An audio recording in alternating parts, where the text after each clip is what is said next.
Hello and welcome to the Daycare Solver Child Care Management System.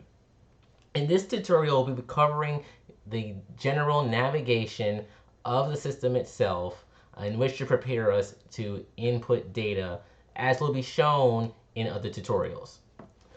So once the program has started, you'll be presented with a general navigation menu. And on this menu, you'll have access in which to enter location information, details regarding teachers, then children, tuition, and as well other reports. Now, by clicking the reports menu, this is a sub-menu that essentially will provide us with other general reports that tie to information throughout the entire system.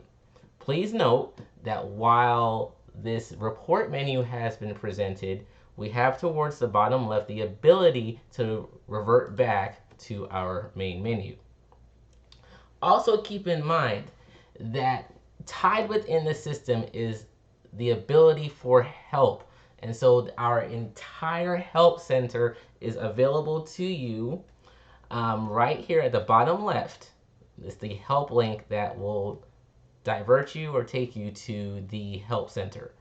To the left of that will be the license info. This gives us details regarding copyright information and things to that regard.